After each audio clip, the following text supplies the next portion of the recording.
Yes, let's go. All right, good morning, everybody, and how you doing? It is Thursday, October 2nd, 2025. That means we are kicking off Week 5 of the 2025 NFL season. We will be previewing a little bit of the San Francisco Walking Wounded and your Pad Statford-led Los Angeles Rams in what should be a uneventful game. Let's be honest. I don't think any of us are really that hype over an NFC West matchup. But before we talk about national news like that, we did have a little bit of breaking news early this morning. NFL star Xavien Howard abruptly retires after 4 games with the Indianapolis Colts. Howard struggled for much of the 2025 season. So we'll talk about that. Kind of strange, kind of peculiar. Though, let's be honest, this is something we are seeing a little bit more regularly with NFL players where, teaser, they just lose their passion for the game. And ultimately, sounds like Xavien Howard had to make a decision whether he was going to serve God or Mammon. And we see the way that he ended up going, so we'll dive into that. I just got to say, although you wish guys would, if they're going to commit to the season, commit to the whole season. Things happen, whatever. If you're going to commit to the whole season and follow through with your contractual obligations. But, hey, you know what? It is what it is, man. And Xavien Howard walking away from football. We will talk about that. Then we will preview a little bit of the Rams 49ers best bets. Top NFL player props, anytime touchdown scores for Thursday Night Football. This is coming to us from USA Today. If you guys have any very specific bets or parlays that you have constructed around this Thursday night game, go ahead and drop it down in the chat. We are going to try to, if we have enough time, slide a couple of bettery boos to make a couple dollar dues over on the Thursday night game. So maybe, if we're all kind of feeling a certain way, you can convince me. Maybe we'll build like a little 4-leg parlay and then maybe just throw some money down on a team, see who we like. Maybe we'll go with the poll situation. Maybe we'll put $5 down on the poll turnout. There is a poll up in the chat. Who do we like tonight? San Fran with 29% of the vote, and Pad Statford with 71% of the vote. Really no surprise there. I think we guys are kind of understanding the reality of the San Francisco 49ers situation. Then we'll get into a little hometown cooking. Some unfortunate but expected news. The Detroit Lions have placed DJ Reed on IR and promote 2 players from the practice squad. The Detroit Lions have placed cornerback DJ Reed on IR and made a handful of roster moves as a response. So this isn't season-ending IR per se. This does allow us the availability. I think he's got 4 weeks, 4 or 6 weeks, something like that. And then the 21-day window opens up for the player to have availability to come back or go on season-ending IR, which is something that we just opened up yesterday with our guy, Alim the Dream. Alim McNeill begins practicing. Lions start 21-day evaluation window. The Detroit Lions defensive tackle Alim McNeill has returned to practice, opening a 3-week window to remove him from the PUP, or for you guys that don't know, the physically unable to perform list. So Eric Schlitt, our guy over at Pride of Detroit, has a nice article written up right here. We alluded to this being a possibility yesterday, kind of sticking our nose in some holes, trying to figure out what's going on, sniffing around. And, well, looks like we're full go.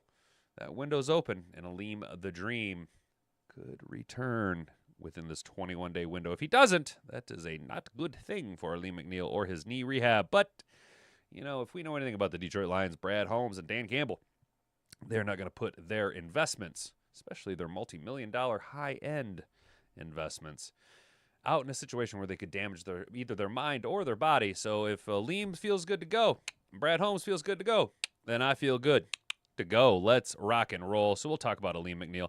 And then over here, Jared Goff and Jameson Williams did not have that deep connection, that deep bomb, that play action drop back and let her rip connection. A few miscommunications a couple of times, Goff got hit, ball came up short. It was a free play, and JMO didn't really communicate well with Goff, but it was a free play. A couple of misses here or there.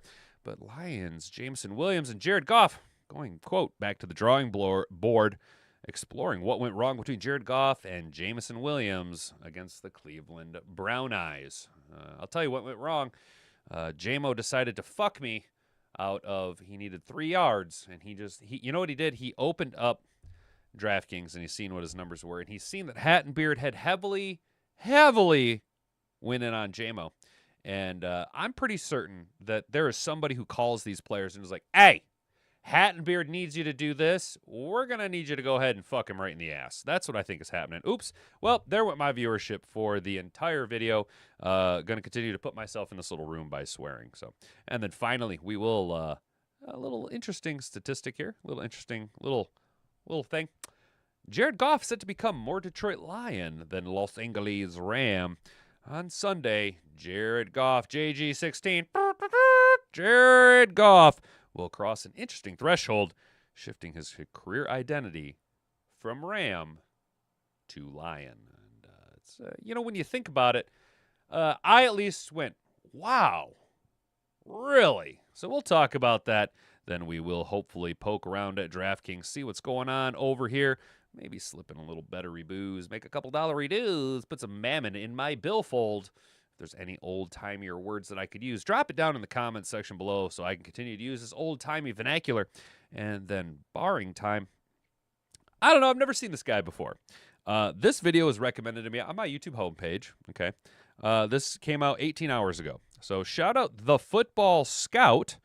Okay, this guy has 85,000 subscribers. Going to go ahead and add one more. I briefly skimmed through this 10-minute video. I like what this guy does. This is good shit. This is good shit right here. I like this shit. This is good shit. So shout out the Football Scout. He's got a little 10-minute breakdown. Why Jack Campbell might be the best linebacker in the NFL. And I'm going to go ahead and take me a little victory lap real quick here. Going to go ahead and take a little victory lap. Going to go ahead and try not to hurt myself while I pat myself on the back because, week 1 it didn't look so great. But all preseason, all training camp, and still into week 5 of the regular season NFL, I'm telling you, action Jack Campbell. Action Captain Jack Campbell. He is on the precipice of becoming the next big linebacker in the NFL. I'm telling you, he is going to be Brian Urlacher of the NFC North for the foreseeable future. And oh, by golly, when you pair all of this incredibly young, borderline generational talent outside of Aiden Hutchinson, who is generational talent, maybe even Kirby Joseph, our defense is young, explosive, smart, and on the cusp of becoming something very, very good. This year, maybe not. Next year, I would lean more. And if Calvin Shepard and team can stick around, maybe add that one extra piece. You guys know what piece we're talking about. That defensive end opposite Aiden Hutchinson.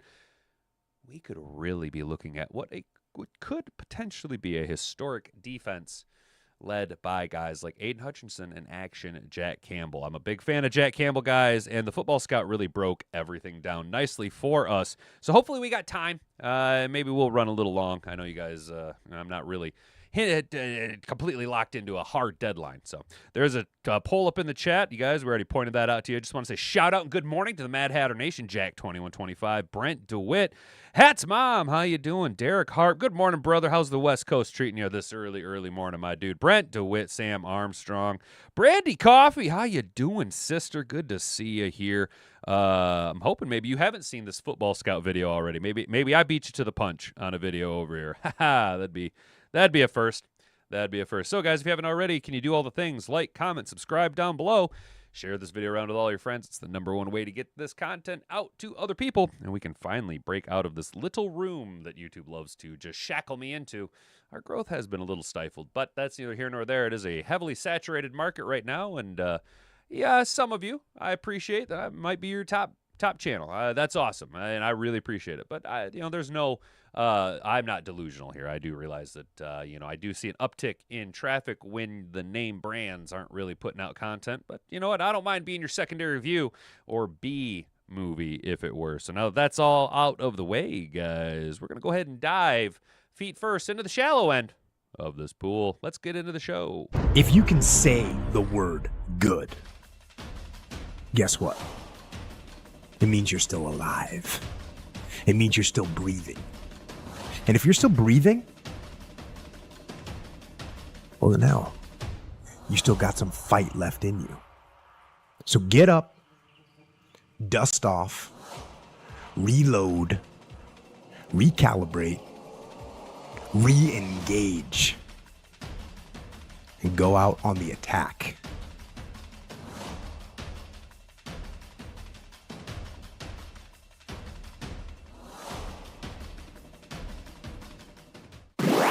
What's up? Shout out, Carrie Simtich. How you doing this morning, brother? And I just want to point out my mom says, J-Mo needs to catch the ball. I need the points. I hear you on that one. I don't need the points. I need the money. I'm trying to buy a goddamn house over here. I just bought Hat and Boobs a new fucking car like 2 weeks ago. I need the money, J-Mo. Hook it up, brother. You know what I'm saying? Brandy Coffee, I hear you on this one real quick. She says, I cannot pick San Fran. No effing way. I hear you, sister. It's hard. It's hard to pick San Francisco. You know, a little bit of bad blood there. I do admittedly have to go ahead and show my affiliation. I do like Fred Warner. I do like George Kittle. I like the story of Brock Purdy, and I'm a big Christian McCaffrey fan. You know, I'm like rah-rah, but I do not like San Francisco. I can't root for San Francisco right now, dude. And so I'm in the same position with the San Francisco and LA Rams game today as I was Sunday night with the the Dallas Cowboys and the Green Bay Packers. Can they both lose? Can they both lose? Because as the years go by, I just don't like Pad Stafford. His big, goofy white veneers just drive me nuts. And his wife is just kind of a cunt. You know, she's just kind of a cunt. So I'm just not wild about it. But let's talk about NFL star Xavien Howard abruptly retires after 4 games. This is your breaking big news in the NFL, at least this morning when I logged on at time of recording. 4-time Pro Bowl cornerback Xavien Howard abruptly retired from the NFL on Wednesday after struggling through the first 4 games of the season with the Indianapolis Colts. Team officials said Howard was placed on the reserve retired list after practice Wednesday. The team signed safety Trey Washington to take his place on the 53-man roster. This is his statement from Instagram. Quote, throughout my career, I've always played football for the love of the sport. I enjoyed everything that came with being part of an NFL team. It was my passion for the game that drove me. He said, I love appreciate the Miami Dolphins for drafting me and giving me the chance to play pro football. I cannot thank the Indianapolis Colts enough for letting me continue to live up my dream, but my dream has now changed. I've been getting closer to God and asking that He directs my path.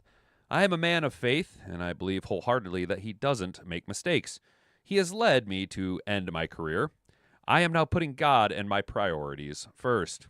He added that his purpose has been fulfilled in this sport and that taking care of his children is the goal for him now. What a stand-up dude, yo. That's awesome.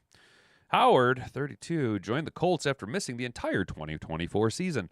He spent the first 8 years of his career with the Miami Dolphins. He had 11 tackles and a fumble recovery in the first 4 games, which included a 33-8 win against his former team in Week 1. However, he struggled since that first game. Quote, I knew a team was going to attack me early on in the season. I've been off a little minute, so I knew guys want to see if I can still play and stuff like that, Howard said after the Week 2 game against the Broncos. And just on this side, just taking accountability of I've got to do my job and work on my technique. In Week 4 against the Los Angeles Rams, Howard was a part of the secondary that allowed wide receiver Tutu Atwell to score an 88-yard touchdown catch. Puka Nacua had 13 catches for 170 yards and a tuggery-doo. Howard's best season came in 2020 when he was a Pro Bowler for the second time in his career. He had 20 pass breakups and 10 interceptions in 16 games. He finishes his career with 29 career interceptions. That's really good, man. 342 tackles and 95 pass breakups. That's a pretty good career. And cheers to him. If that's his desire, if that's what he wants to do, then props to him. Here at the Hat and Beard Show, guys, we'll continue to beat this war drum. It sucks. It sucks seeing your favorite players walk away from the NFL. Okay?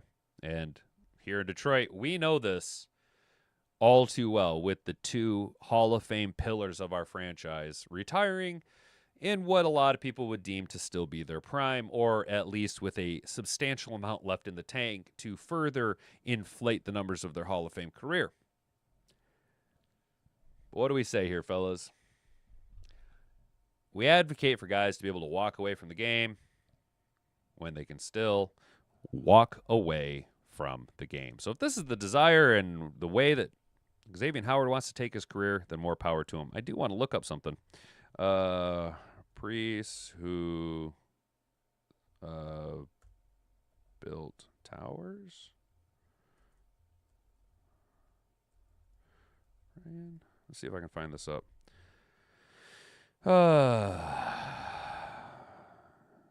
Trying to find, there are these why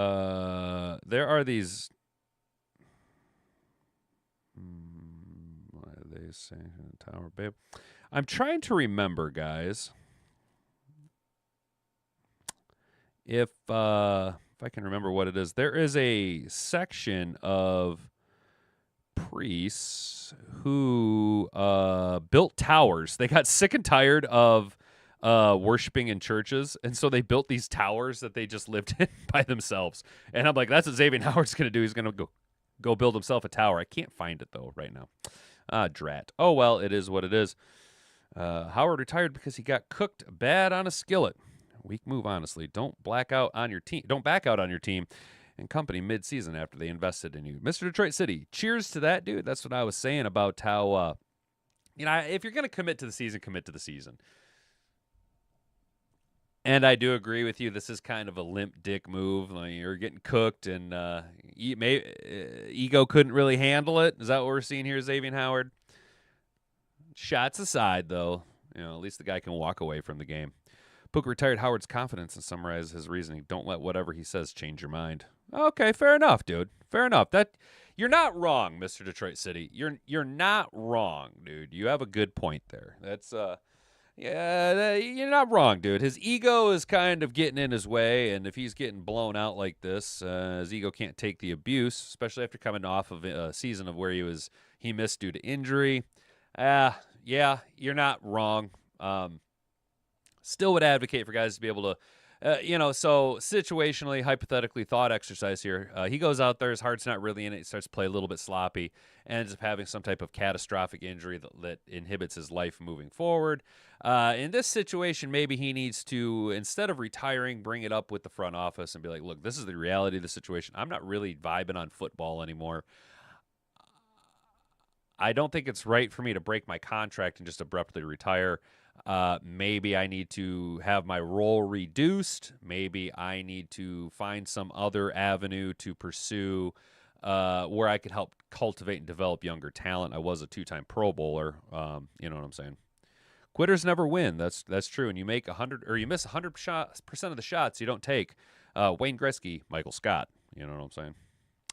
So, guys, tonight we have a little West Coast NFC matchup game here. The Rams and Niners, best bets, top NFL player props. Let's try and keep my country ass logged into DraftKings. Okay, good. Good. All right, guys. So, oops, wrong one. Got ahead of myself. So, guys, what are we looking at tonight? For the second consecutive week, NFL fans will be treated to a battle of NFC West teams on Thursday Night Football. Once again, bettors have taken a keen eye to this game to try and find advantages amid a slew of 49ers injuries. San Francisco supremely beat up entering its TNF game against the Rams. Brock Purdy's out with a toe. Mac Jones will start the game, while several of the 49ers receivers, including Ricky Pearsall and Joan Jennings, have also been ruled out. Add in the already major absences of wide receiver Brandon Ayuk, tight end George Kittle, and defensive end Nick Bosa, and the 49ers could be marching a skeleton crew out of the tunnel on Thursday. So what are some bets we're looking at here? Puka Nacua over 96.5 receiving yards, minus 115. Nacua has been elite to start the 2025 NFL season, as he currently leads the league in catches, receiving yards, so 42 for 503. He's also typically performed well in Thursday night games, averaging 122.3 year receiving yards on TNF over 3 career games. His impressive Thursday night showings include a 97-yard outing against the Niners last season. While the 49ers allowed the 7th fewest receiving yards to wideouts this year, it's still worth trusting Nacua. After all, the 49ers have not yet faced a receiver of his caliber this season. Christian McCaffrey over 7.5 catches, plus 110. Kind of like that. Rams have allowed a league-low 12 catches to running backs this season, but they haven't faced McCaffrey.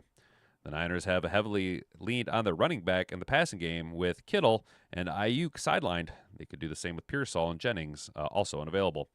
Only Nakua has been targeted more than McCaffrey this season. Expect the Rams to allow the 49ers to get the ball to the running back in the air often, while McVay's squad looks to limit the ability after the catch.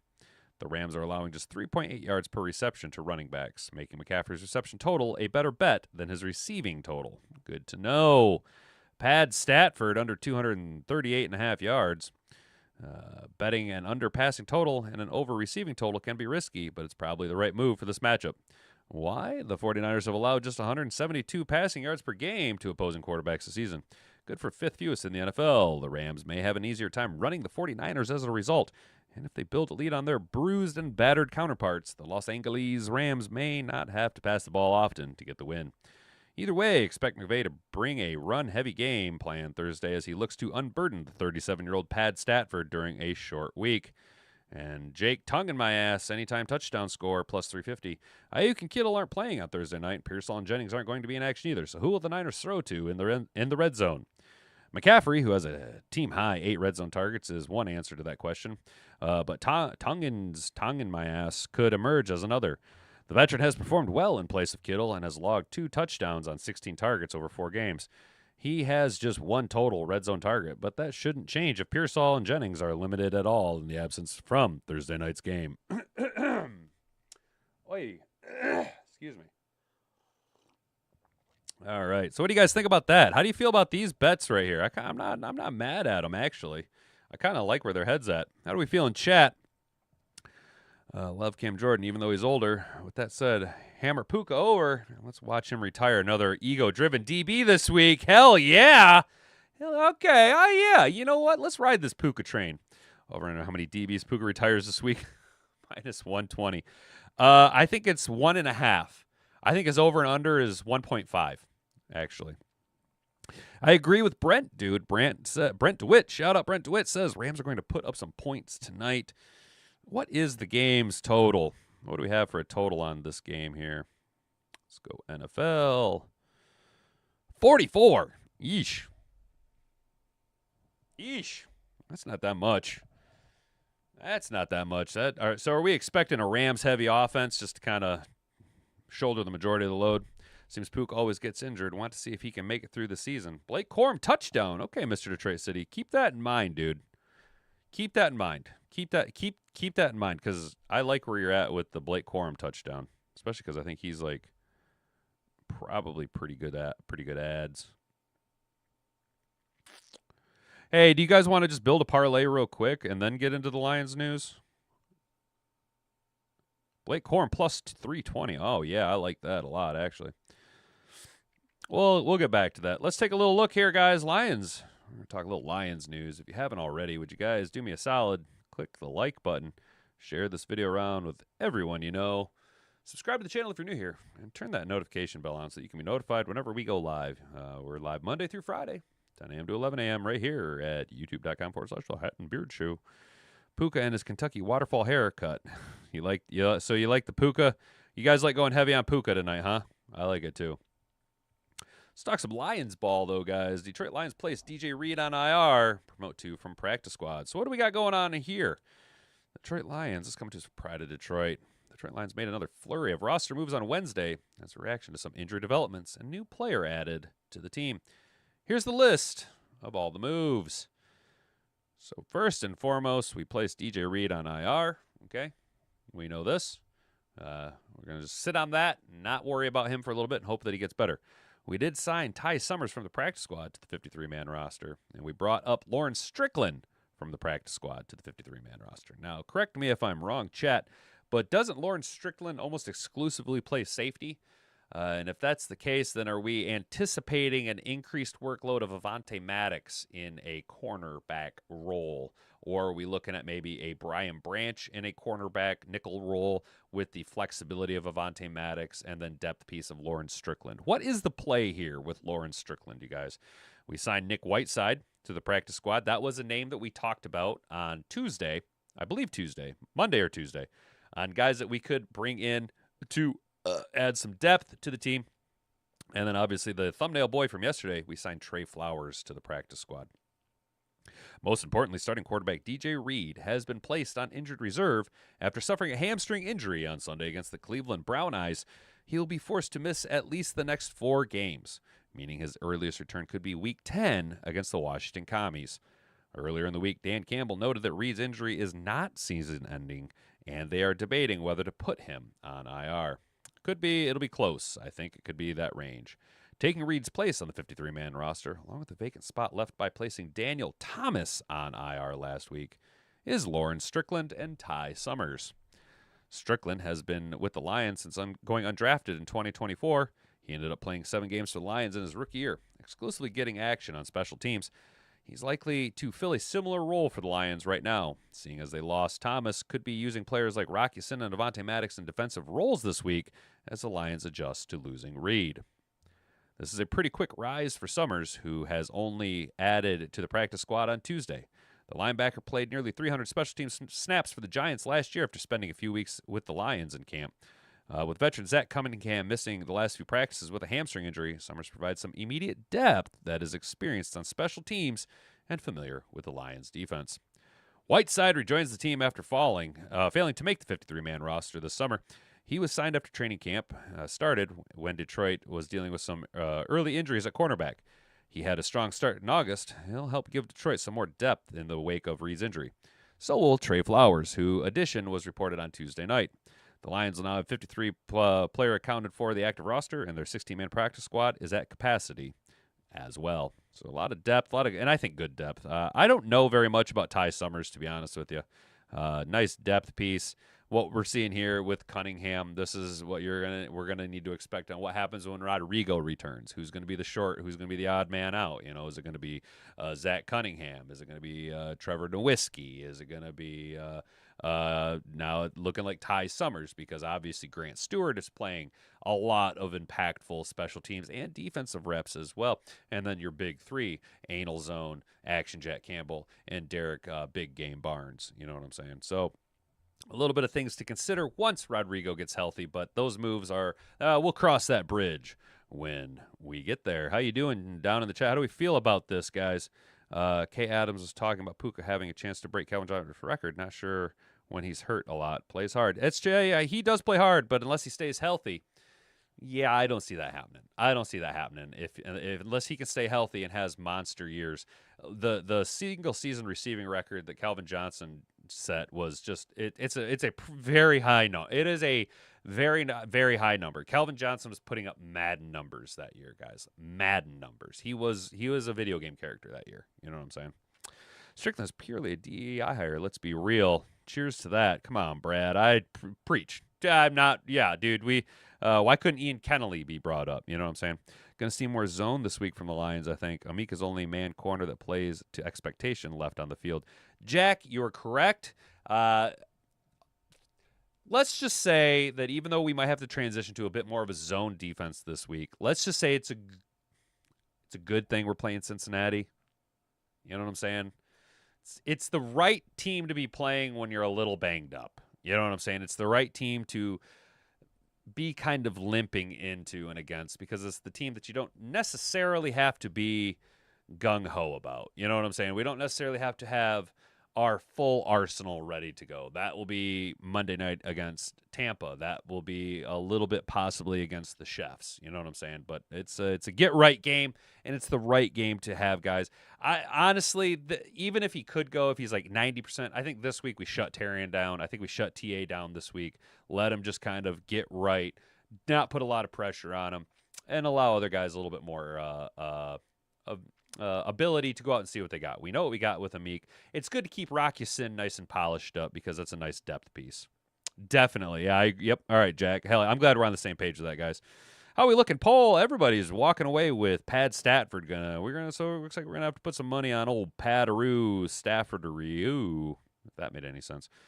Alim McNeill begins practice. A little good news on the injury front, guys. Out of the darkness comes a little light. Detroit Lions defensive tackle Alim McNeill has returned to practice, opening a 3-week window. Lions announced on Wednesday that they're opening the 21-day evaluation window for defensive tackle Alim McNeill, allowing him to practice for the first time since tearing his ACL last December. So we're starting max clock today, Dan Campbell said at his Wednesday press conference. I think he's a little nervous. He's ready to go. I like that. I feel sorry for some of those guys who'll have to line up across from him. He's ready to go. He's ready to start practicing. McNeill will now be able to practice with the team for the next 3 weeks without counting against the 53-man roster, while the team assesses his health. Once they feel he's ready to return to the active roster, they can remove him from the PUP list and add him to the active roster at any time. This means McNeill could potentially see the field on game day against the Bengals Week 5, Chiefs Week 6, Bucks Week 7, or the Lions could choose to wait until after their bye in Week 8. Personally, I think we're going to see maybe a sprinkling of Alim McNeill against the Chiefs, a increased workload against the Bucks, the bye week, and then it is mash on the gas and leave your ass in the pass, hitting the hazard lights while the checkered lane pass. Alim's going to be going full tilt after the bye week. A return to the lineup would give the Lions yet another stout interior run defender, while also bringing an interior pass rush that has been missing to a strong defensive front. Last season, McNeill was dominating in the trenches, earning a 79.6 overall grade from PFF, including a 77.1 pass rushing grade. McNeill is one of 4 players who have been injured since last offseason. While things have been trending up for a while regarding McNeill, the news hasn't been positive for defensive end Josh Paschal or guard Miles Frazier. I don't care about Josh Paschal. Just be gone. Josh Paschal, no offense to you, go away. Just go away. Just go away. There is currently no timeline for Paschal's return, while the team is hoping to have Frazier back at some point this season. Don't care. Want this guy, Josh Paschal. Go away. Go away, Josh Paschal. Go away and don't come back. What else do we got here for the Detroit Lions, boys and girls? Well, what was the big glaring? Yeah, Sunday was a nice game. It was a great game. It was a get-right game. I don't know if you guys have seen. Let's go ahead. I just want to pull this up.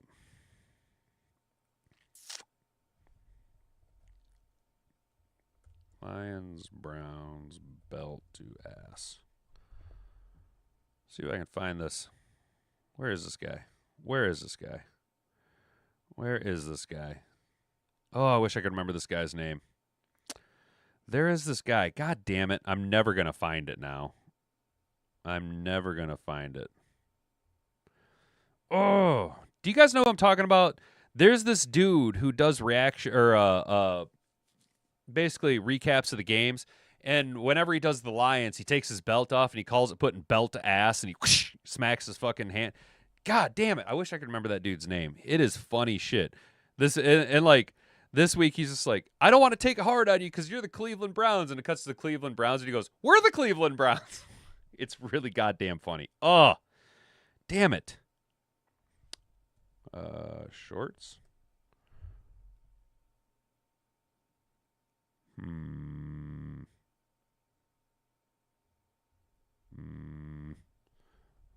Lions versus Browns.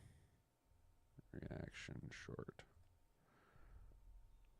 There we go. This guy. Have you seen this guy? Have you guys seen this guy? This dude's funny. Check this out. Surely we don't need to use the belt today. I mean, we are just playing the Cleveland Browns. We're the Cleveland Browns. I know you are. We don't need this. I don't think we have anything to worry about. Quinshon Judkins runs in the end zone for the game's first touchdown. And immediately you start making us change our mind. But you are just the Cleveland Browns. We're the Cleveland Browns. I know you are. Jameer Gibbs touchdown run. Joe Flacco picked off by Kirby Joseph. Jake Bates field goal. Everything is just fine. Okay.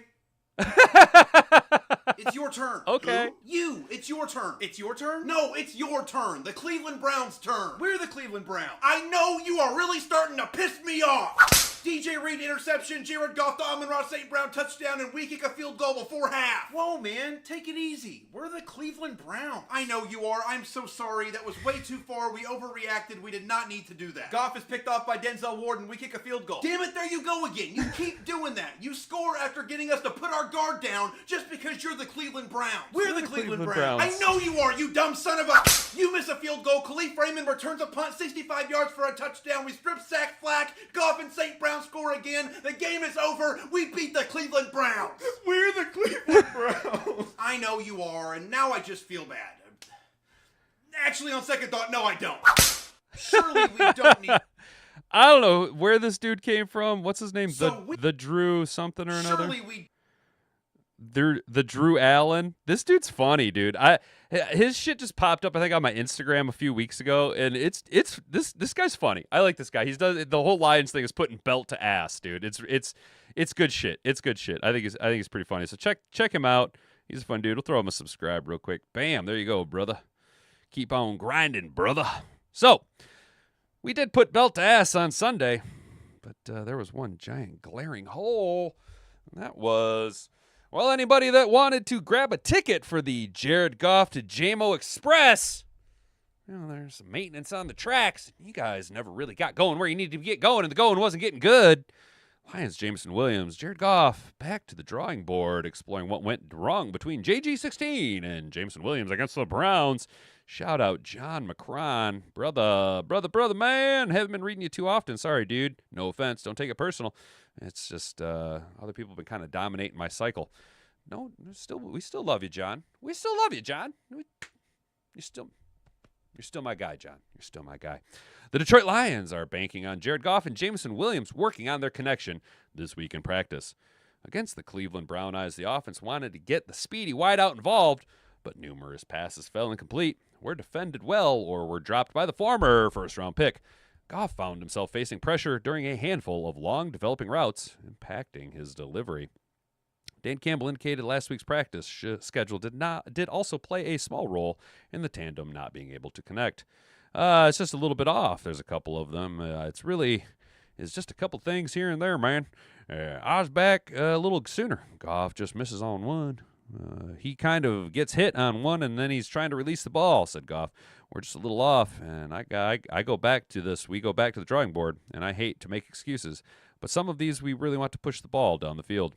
And we weren't able to practice on Wednesday. It was more walkthroughs, so then you're trying to grab some reps on Thursday, but yet still get your third down in, Campbell added. Sometimes it's a reminder for me. It's like, man, let's make sure there's either we try to find a way to get some reps to where we get a good flow on Wednesday, or maybe we don't put some things in, and that's fine.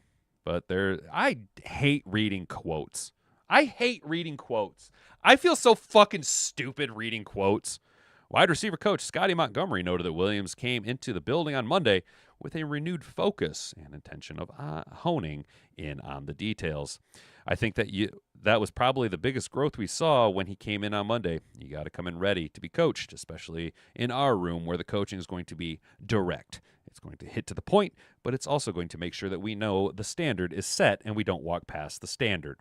Because the moment you walk past the standard and it's dropped, then that's the new standard. He understands that part of it. Oh, I love this line. And then today in the walkthrough, just his attention to detail. I fucking love this line. I love this line so much. We know that the standard is set and we don't walk past the standard, because the moment you walk past the standard and it's dropped, then that's the new standard. I fucking love that. We know that the standard is set and we don't walk past the standard, because the moment you walk past the standard and it's dropped, then that's the new standard. I fucking love that. That should be like a rule for people's lives. Holy fucking shit. Scotty Montgomery. Oh, dude, that is Shakespearean levels of poetry right there. Oh my God, that line just, I'm not gonna lie, guys. I don't know if I've ever been, at least in the recent future, I don't think a coach has said anything like that has cut me directly to the core. Holy, can we get an amen, brother? We know that the standard is set and we don't walk past the standard, because the moment you walk past the standard and it's dropped, then that's the new standard. This is weird how hard that's whoo, boys, that is ringing true. That is flipped a switch. Damn, I like that quote. Goff does not chalk up the difficulties to poor communication. The veteran signal call. I'm going to fucking write that quote and put it on a chalkboard or something behind me. I really like that quote. Goff does not chalk up the difficulties to poor communication. The veteran signal caller blamed himself for some of the tosses that could have been put in better spots. I don't think that was poor communication. I think I missed a bit on the outside. But yeah, I think there's more to me putting the ball where I want than a little bit more inside on him, making that catch a little bit easier, and I'm sure he can come up with it. Look at Jared Goff. Jared Goff, that's an absolute leader. Not going to put it on anybody. He's just going to go, nope, I could have done better. I could have put the ball in a better spot. That has nothing to do with JMO, has nothing to do with the scheme. That is me. Talk about taking it on the chin, being the leader, dude. Just the outright leader of the team. Jared Goff, soft-spoken, quiet Jared Goff, fan favorite, Michigan legend at this point. Jared Goff is my favorite fucking quarterback to ever play for the Detroit Lions. Period. Point blank. Now, why is that important? Well, Jared Goff set to become more Detroit Lion than Los Angeles Rams. On Sunday, Jared Goff will cross an interesting threshold, shifting his career identity from Ram to Lion. What does that mean, guys? On Sunday, quarterback Jared Goff will start his 70th career regular season game as a Detroit Lion. And when I first read that number, I couldn't believe it. I could not believe that is true. Does it really? I know that Jared Goff has been here the whole time that Dan Campbell has been here. But does it really feel like Jared Goff has played 70 games already for us? I mean, shit, man. Where did those games go? Yeah, the first year and a half was rough sledding, but damn, we have been just winning, you know what I'm saying? Significantly huge because his career began starting 69 nice total games for the team that drafted him, the Los Angeles Rams, until he banged Shane McVay's wife. So by the time he walks off the field in Cincinnati, his career will officially be more Detroit Lion than it will be Los Angeles Rams. Goff learned about this fact earlier in the week during his regular 97.1 The Ticket radio appearance, and it's fair to say his identity has fully taken over as a Detroiter. Quote, I wear a lot of Carhartt. That might be part of it.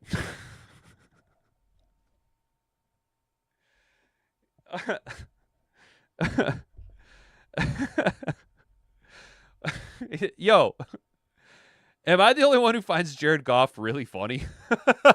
Like, that's fucking hilarious. Not not some big like pomp and circumstance or some nonsense or some bullshit about the culture or some long-winded spiel about his time in Los Angeles or the culture in Los Angeles. Just straight up, I wear a lot of Carhartt. That might be part of it. Oh, okay, maybe there's some work to do there. But when it comes to his football identity, he's more Lion than Ram. I've clearly become a Lion now in my career, Goff told Detroit media on Wednesday. When I look back on it, it's going to be a majority Lions. Hopefully a lot more majority as we go on. But yeah, it's been a fun journey here. It's been fun to grow into and be part of the city. And to now, I guess, flip the scale in that way is cool. What's truly remarkable about Goff, about this moment in Goff's career, is how the Lions and Rams' careers have near mirror images of each other. In 69 games as a Rams starter, he amassed a 42-27 record despite an 0-7 start. In his 69 career games as a Lion, he's 42-26-1 despite a 3-10-1 start. Wow. In L.A., he made a Super Bowl in his third year with the team. In year 3 in Detroit, he made an NFC Championship game.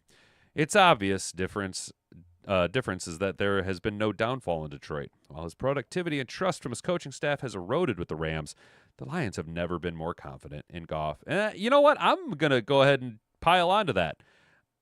I have never been more confident in Jared Goff. I think that the Jared Goff we're seeing this year is the best version of Jared Goff that has ever played in the NFL. Just from a purely dissectional, pre-snap,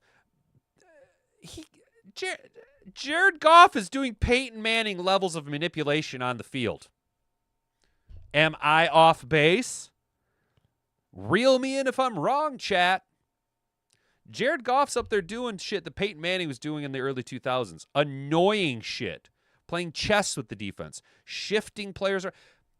We've seen it against the Ravens when we or against the Ravens when we broke down the film. Jared Goff manipulates the defense to put them into position exactly to fail. Time after time after time. His pre-snap reads are on point.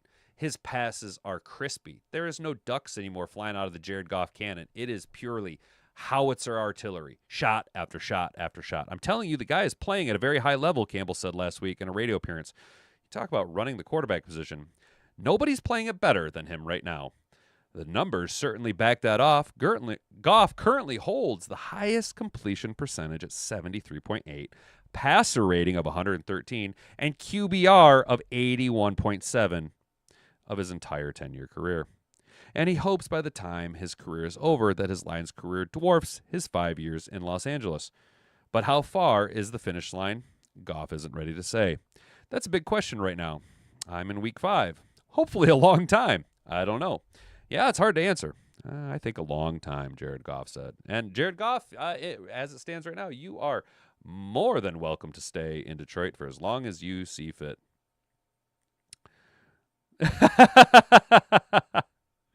All right, that's fair, Mr. Detroit City. I would never put Manning and Goff in the same sentence ever, unfortunately. That's fair. That's fair. That's fair. But does my comparison make sense about the pre-snap manipulations? I'm not saying that he's Peyton Manning as far as the Hall of Fame career. However, they both were, first-round picks very early. They both struggled very early, and starting to kind of turn it around. Peyton Manning did win a Super Bowl with his second team as well. Jared Goff didn't win one with his first team like Manning did, but I just like the pre-snap adjustments. I'm very fond of that. I feel like Johnny Moe has allowed Jared Goff to be a little bit more in control of the offense than Ben Johnson ever was. I think John Morton has more trust in Jared Goff than Ben Johnson ever did. And that's because I think Ben Johnson's a fucking dickhead. So that's my take on Ben Johnson. Well, there we go, guys. We made it through all the articles. How's the poll doing? Who do we like tonight? 85% of you say Pad Stafford, so we're probably going to build a parlay around old Matt Stafford. And we're going to refresh. And then we're going to watch this video and then build a parlay. We'll build a parlay at the very end so that it's just kind of, big old forehead. That's kind of the thing. Peyton, man, isn't it weird, the difference in the forehead size between Peyton and Eli? It's like Eli's forehead stayed the same size, but Peyton, not so much.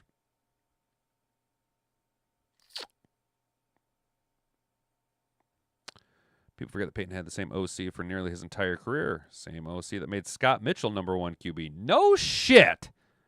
Huh. Jack, I didn't know that, brother. Appreciate that. And there's a fucking name drop right there. Scott Mitchell. Holy shit. Eli's adopted? I think Eli's like a cousin, an adopted cousin. You know what I'm saying? What do you guys feel like doing? Do you want to watch the video and then parlay, or parlay then video?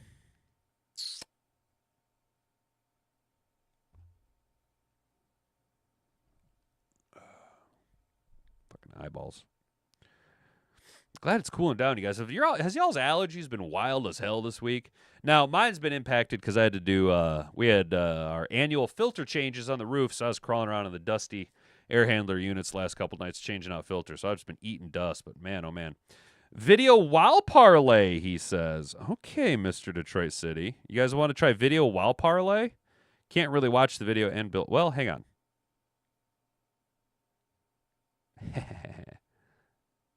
All right, how does that look? I'm going to see if I can split the screen with you guys. I'm going to see if we can't do two things at once. I can't. That's going to fuck me up. I don't like the way that looks. Sorry, lads. Why won't you go to your... There we go. Go to your home. Oh, my God, what happened? What the hell's happening? What the hell happened to me? Okay, well, we're just going to put this down here for now. Since I done fucked up. While eating a sandwich? You want to do it while eating a sandwich, bro? Damn, son. I don't have no sandwich. Jack Campbell looks like he is one of the best linebackers in the NFL. Based off of what we're seeing on tape over the first couple of games, Kevin Shepard has this guy flying out there, and today we're going to talk about it.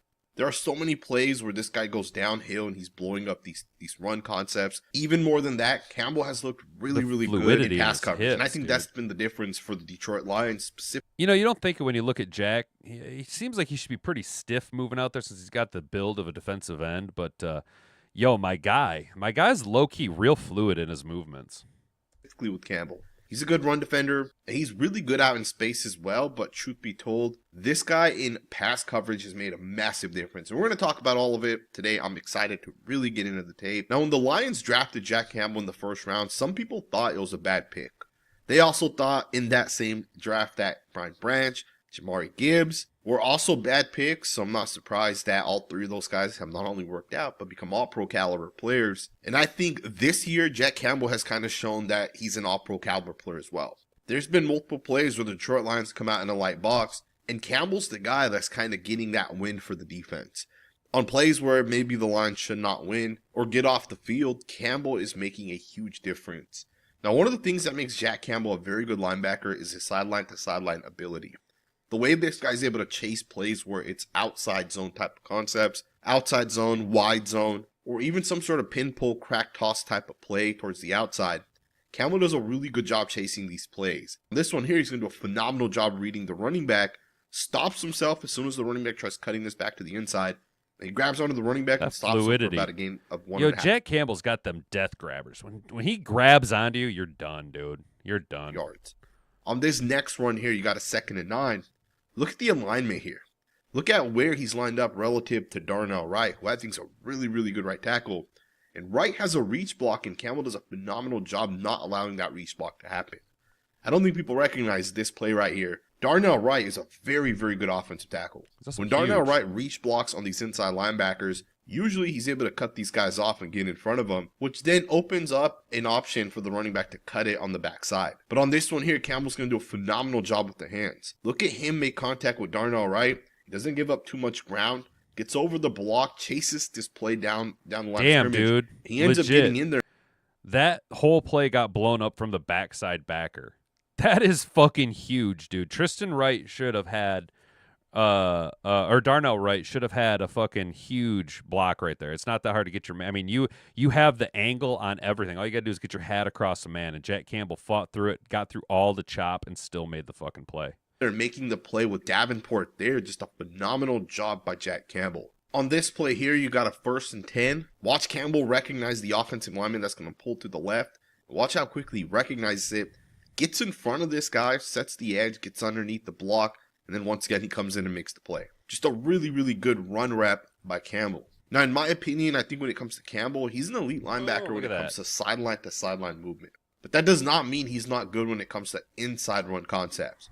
Think about this play here. He's going to come down the line of scrimmage. This is 3rd and 1, and they're going to stop Josh Jacobs to a gain of no yards, essentially forcing a punt. Just a really, really good job here once again by Campbell. And again, love the hand usage and the hand work by him. He's going to come downhill, watch him take on the offensive lineman, gets off the block as well. Yep. Phenomenal job right there taking on 63, gets 63. Off and blows the running back up for no gain. The last one was 3rd and 1. A little bit later on in the game, 3rd and 1 once again. He's going to once again come downhill.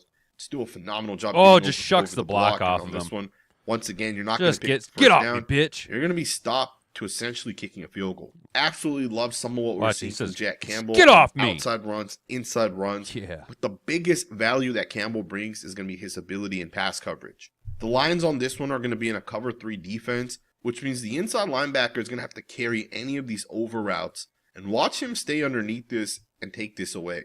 The quarterback's going to read this play to the right side, and you see the linebacker do a great job staying right underneath this.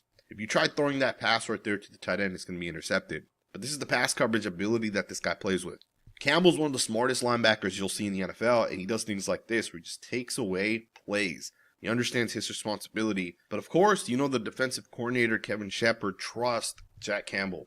He trusts him to not only carry guys across the field, but in Tampa 2 type of situations, he's trusted to be that linebacker to cover the seam.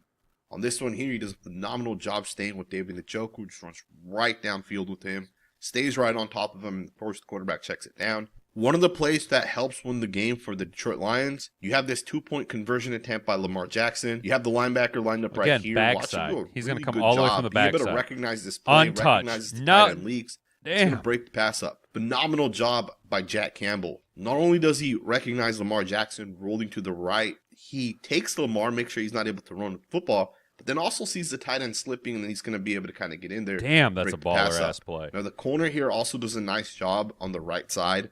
Corner also gets his hand on the football, but the processing, the recognition. Kirby had him too. to Kirby know had him the that whole time. You got a tight end that leaks right behind you, and then to back up and look for the football and essentially swat it. That's a really, really good job right there by That Campbell. is a really good play. TA was right there.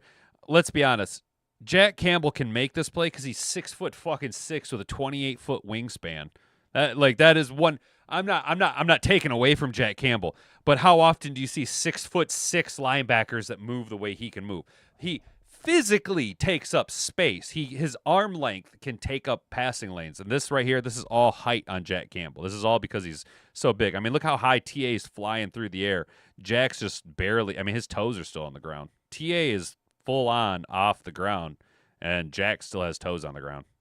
Again, this guy's a very smart football player, and I cannot overstate that. Think about this concept right here. And this was hell yeah, Brandy. That's what's up. Thank you, sister. That's what. The Browns are actually going to design a really nice fake screen to the running back, only to run a screen to the tight end. And keep an eye on Campbell here. Watch Campbell read and recognize this play.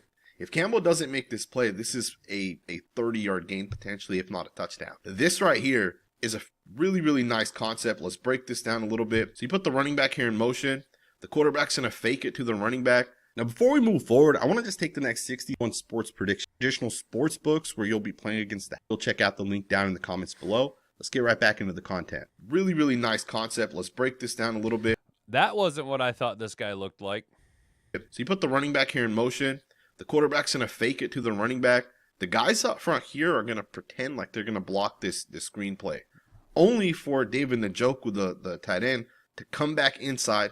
And they're actually going to run a screen on the inside with him. But you'll see the linebacker recognize this. That right there is awareness right there, boy. If this guy picks off Campbell, or if Campbell just ends up way out here, and this offensive lineman ends up to one of these safeties, the play may pop for a touchdown. But instead, it ends up only being a 2-yard gain because the linebacker's all over it. He shuts it down. I mean, talk about being a really, really, really smart football player. Yeah, he gets some grabbers on you, and he just takes you down. To change direction to make these type of plays. I'm telling you guys, Campbell's a very intelligent linebacker, and he deserves so much more credit than what he's getting right now in the NFL. Boom. If you ask an average fan that is not a Lions fan, how good is Campbell as a linebacker? I mean, most people wouldn't even put him in their top 5. I am telling you guys, this is one of the best inside linebackers. Damn, Brandy, you shared on X as well? The amount of big plays that awesome. Jack Campbell has saved cannot be overstated. And there's touchdown plays that this guy has literally saved. Mr. Troy says he sends a link to the whole contact list every morning. Sorry, people. That's awesome, bro. Score, having these type of plays or potential big plays that could put you in a field goal range, but for your linebacker to be able to make the play and stop that, right, because he's smart, he's able to recognize the process and see little things like this.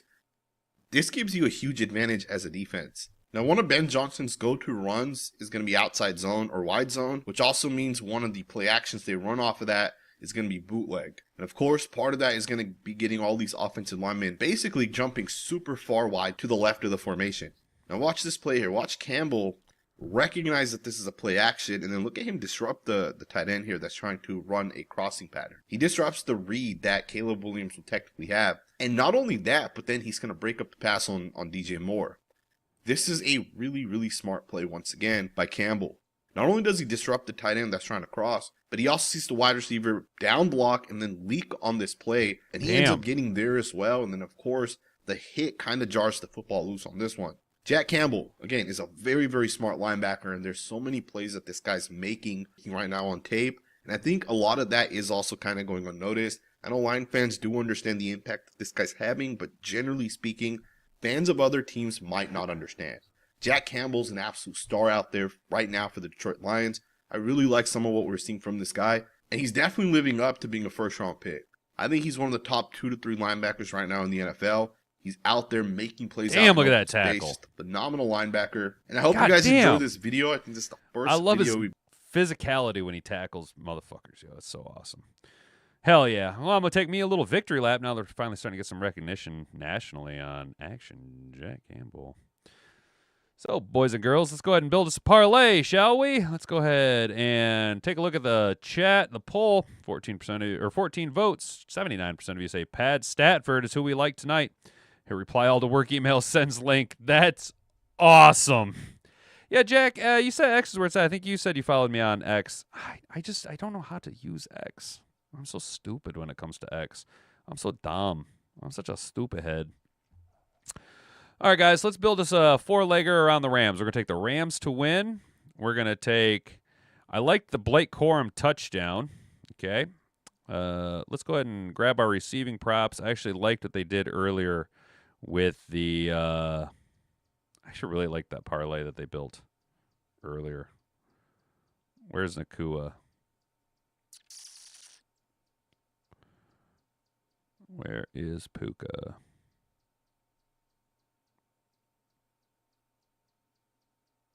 There he is. Puka over 95 receiving yards. I need one more leg. What's the other leg we're going to take here, guys? Should we take the McCaffrey catches? Should we take the McCaffrey catches? Because I really liked that one. I like this. How do you guys feel about this one? Puka all overs and Corum TD. So I took the Puka over the yards, and I took Corum anytime touchdown. Rams win, and Christian McCaffrey to have 7 catches. Plus 1750 with my bonus. 5 pays 92. Do we like this? This is a bankroll managing game, guys. This is a bankroll manager, and then we're going to go ahead and we're going to put $5 down on the 49ers. Just as fun. Yeah, I like this, don't you? It does seem like a nice one, Mr. Troy City. Nice, easy breezy, lemon squeezy. Little four-legger. Anything over 4 legs, I start to get kind of, my percentages go down. 3 to 4 legs, pretty, not going to say easy to hit, but you can kind of keep yourself a little bit more in the realm of reality. You know what I'm saying? So we like this, guys. We like this one. We're on board with this one. Or do we want to, okay. Yeah, Mr. Troy City. Let's add 2 more legs. Fuck it. Let's add 2 more legs. I like the Mac Jones interception, actually. I like that a lot, as long as it's 0.5. If it's more than 0.5, I'm not fucking doing it. Mac Jones, where you at? Mac Jones interceptions. Really? Oh, they only have Matt Stafford interceptions? Matthew Stafford, Mac Jones pass attempts, Matthew Stafford interceptions, Matthew Stafford passing completions, Mac Jones completions. Dude. What the fuck? They don't have Mac Jones. They probably know Jones going to throw one. Then that's what I'm like, dude, what does Vegas know? Like, what the fuck does Vegas know that I don't know? Like, damn, dude, is it that much of a guarantee that fucking dipshit's going to throw an interception? Oh my God, it is, dude. There's no over-under. There's no nothing. There are no stats that I can pick for Mac Jones to throw an interception. Oh my gosh. Wow. No, I'm sorry. There. I think I've seen one. No. Holy shit. There isn't a single Mac Jones interception window. Wow. Wow, that's wild. Who was the tight end? Who was that tight end that we were talking about? Who was that tight end that they were saying was going to score? That I kind of liked that idea as well. In lieu of George Skittle. Jake Tongs. How do we feel about Tongs? Jake Tongs plus 400. Do we think that the 49ers are going to score a touchdown? Oh, you think Luke McCaffrey?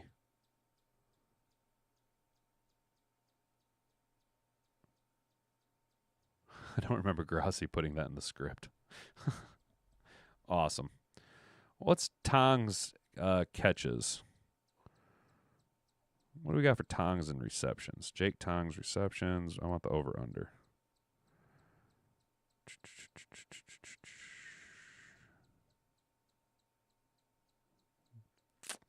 Jake Tongs.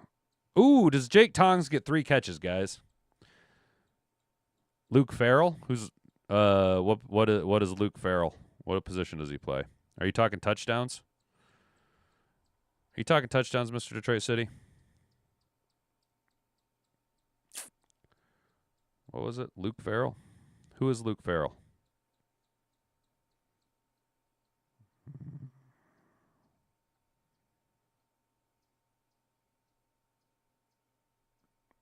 Luke Farrell, huh? That's what you want to see me do, Mr. Detroit City? Do you like that one, dude? I'll run it down with you. Rams to win, Corum to score, Tongs to score, Farrell to score, McCaffrey over over 6.5 catches, and Puka to go over 95 receiving yards. Who is Luke Farrell?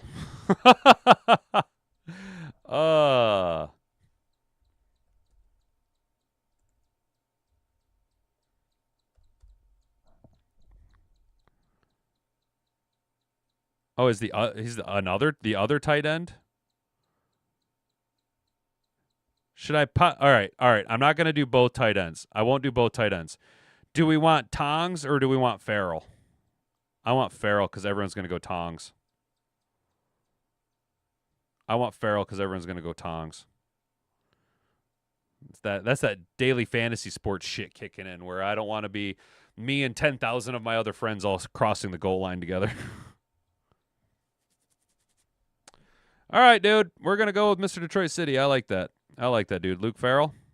All right, bro. All right, guys. We got a 5-leg parlay built for us. Talk me out of one of them if you can. We'll go no more than 5, no less than 4. Rams to win. Corum to score. Nakua over 94.5 yards. McCaffrey over 6.5 catches. And Luke Farrell to be an anytime touchdown scorer. Added a 25% parlay boost. Takes our odds from plus 20,000 to plus 25,000, turning $5 into $1,255. Are we hot and heavy on this one, guys? I think we're hot and heavy. Let's go ahead and lock this in. I like it. Bingo, bango, bongo. We're in the Congo. Bam, there you go. Nice little $1,200 payday if we can manage to grab it. Let's do one more thing. Let's do one more thing here. Close out Luke Farrell. Sorry, we're running a little late here, guys. Couple minutes late, but we're going to go ahead and just put a couple bucks on the 49ers. How's that? I don't want to make a parlay. I don't want to make a parlay. I just want to pick the Rams to lose. Just because plus 350. What would $5 pay me? Nope. Not worth it. Well, it's worth it. There is a chance, right? There is always a chance that the Niners win, right? They could shock the world, and what's $5? It'll pay $22, right? A little bankroll management if it wins, and if not, then all I've done is lost $10. What do you think? I like it. Lock it in. Boom. All right, guys. Well, that's going to be it for the parlays today. We talked a little national news about a Xavien Howard retirement. Then we looked at some odds coming about for the Thursday night game over on Prime between the Los Angeles Rams and the San Francisco 49ers. And we talked about some injury moves, some roster changes. DJ Reed heading to IR for at least 4 weeks. Alim McNeill, though, back at practice. That 21-day window is open, and the clock has been started. Good thing to see for us. Jared Goff and Jameson Williams working on that connection, trying to make magic. I don't know. What do you mean? Like I make magic? What do you mean musician? Like I make magic? Then we're gonna Jared Goff. After Sunday, Jared Goff will statistically be more Lion than L.A. Ram, getting his 70th game for the Detroit Lions under his belt, eclipsing his 69 games that he played for the L.A. Rams. And then shout out the Football Scout. This guy, criminally underrated, 85,000 subscribers. Let's get him up to 100,000. This guy deserves it. Doing a very in-depth breakdown and going to help me take my victory lap about Jack Campbell being one of the best linebackers in the NFL. And then, of course, we built a parlay around today's game and then put $5 on the 49ers. Just in case the poll ended up, who do we like tonight? 79% of you said Pat Stafford. Pad Statford, and then 21 of you of the 14 votes said San Fran. All right, guys, it's been a good day.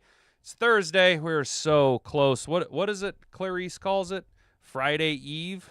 Thursday's Friday. Happy Friday Eve, everybody. I think that's what it is. So shout out to all of you guys hanging out in the chat, kicking it with me today. Mad Hatter Nation turning out in full force. I genuinely do appreciate it. I really, really do. It's not just blanket fucking bullshit term, saying words. I really do appreciate you guys hanging out and doing all the things, man. It's cool group of people we got here. You got some pretty cool people, if my opinion matters for very much. So, guys, try and have a good rest of your day. We're so close to the weekend. You boys got to work, but overtime's overtime. We got to make them dollary dues so that I can keep making bets for you. We'll catch you tomorrow. All right, we'll be back here at 10 a.m. for our little preview show of the main slate of games going on, Week 5. Talking a little Lions ball before we have the day off on Saturday, and we'll be back at it after church on Sunday for a little pregame action. Going to be building some parlays, putting some dollars out there, trying to make a couple bucks, trying to get ahead. Until tomorrow, you guys, stay out of trouble. Don't do anything I wouldn't do. I've been Hat and Beard. You've been an attentive audience. We'll see you then. Bonga bonga. Frig off.